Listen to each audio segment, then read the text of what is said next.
Hello children, next we will do the second part of the chapter 2. First topic is Kirchhoff laws. Very important laws. The first law is Kirchhoff first law. Another name of Kirchhoff first law is Kirchhoff current law or Kirchhoff's junction law. Why it is called as junction law? Because it is only applied at a junction. Now what is junction? Junction is a point where the number of things meet. Like suppose I give you the example, Ambala is a junction. Junction means where the number of railway tracks meet. Okay. Or from where the number of railway tracks originate. जहाँ से बहुत से railway tracks निकलते हैं, जहाँ पर बहुत से रेलवे ट्रैक्स मिलते हैं. Okay. So this is called a junction. We will apply the Kirchhoff first law at a junction where the different wires meet and the current meet, or from where the current originates and go to the different directions. Okay, so this is first law. What it states that the algebraic sum of all the current meeting at a junction is 0. किसी एक junction पर मिलने वाले सभी current का सम क्या होगा? 0. अब एल्जेब्राइक लगाना है. एल्जेब्राइक मतलब एल्जेब्रा लगाना है आपने. इसके लिए क्या होगा? देखो, मान लो ये आपके पास कोई जंक्शन पॉइंट है, ए point.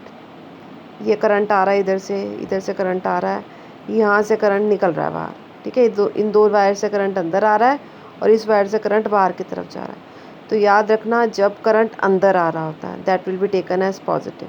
Suppose this is I1, this is I2 and this is I3. जब भी करंट अंदर की तरफ आएगा we will take it as plus I1.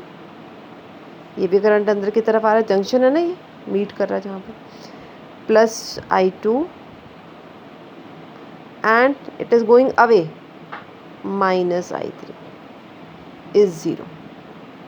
This is what the Kirchhoff first law. And you know that, देखो I1 plus I2 basically है क्या? I1 इधर से आ रहा है, I2 इधर से आ रहा है. ठीक है, और I3 निकल रहा है. मतलब I1 और I2 को, I1 प्लस I2 को मिला के क्या बन रहा है? I3 बन रहा है.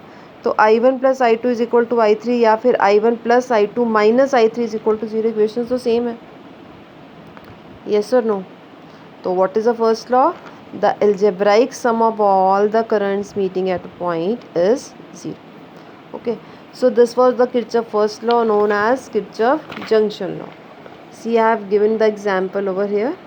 I1 is coming in, I2 is coming in, I3 and I4 are going out. तो मतलब I1 और I2 मिलके क्या बना रहे हैं? I3 और I4 बना रहे हैं. So I1 plus I2 is minus I3, बाहर की तरफ जा रहा है. Minus I3 minus I4 is equal to 0. Okay, so inward मैंने कन्वेंशन लिखी है. Inward current will be taken as positive and outward current will be taken as negative. Okay, Kirchhoff current law को हम जनरली शॉर्ट फॉर्म में KCL भी लिखते थे. Next है हमारे पास किर्चॉफ्स वोल्टेज लॉ. क्या कहता है किर्चॉफ का voltage law? It states that algebraic sum of all the potential around any closed path of electric current involving the resistance and series in a loop is 0.